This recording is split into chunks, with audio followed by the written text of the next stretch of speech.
რუსეთში მინდა სისხლიანი სამოქალაქო ომი. ახოცობა დგას, რომ რუსეთი არის უძლეველი, ვერავინ ვერ ერევა. სტალინი ყავდათ, მაგრამ სოსო ჯუღაშვილი ყავდათ, სათავეში და ახლა ყავთ ეს უსაქმური. რა წარმოუდგენია ამ ხალხს ქართულობაში? რა დააჯერეს ადამიანებს, რომ ქართველობაა?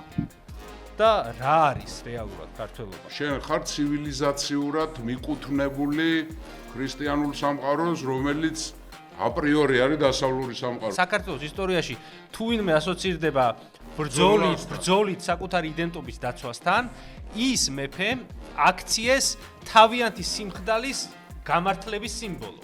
პოლიცია არის კრიმინალთან შედუღაბებული და ამიტომ დავარქვი მე პოლიციას, ტონტონ, მაკუტები, ვინც კი მივიდა ყველა შეჯამეს და მოკლეს. პოლიტიკა დღევანდელ ხელისუფლებას აქვს, რომ განსხვავებული მოსაზრების ადამიანი უპირობოდ ითვლება მტრად. ერეკლე მეორე სადგეზე ყოფილიყო კობახიძე და ინგილოქავს რო ქლიავი გადმოეყარა თავზე 2-დან 3 წლამდე ციხე ჰქონდა გარანტირებული. ეგ ველი რატო როგორ მოხდა რომ დაიკავეს პრორუსმა აგენტებმა?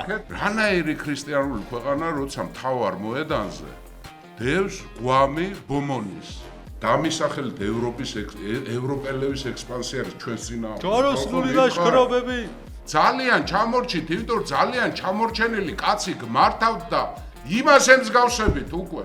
საკითხოთ რა. არა, თარგამაძესთან უარესებს შვებით ხომ? უარესებს შვებით. თარგამაძეს და რა ვშვები, გასულ.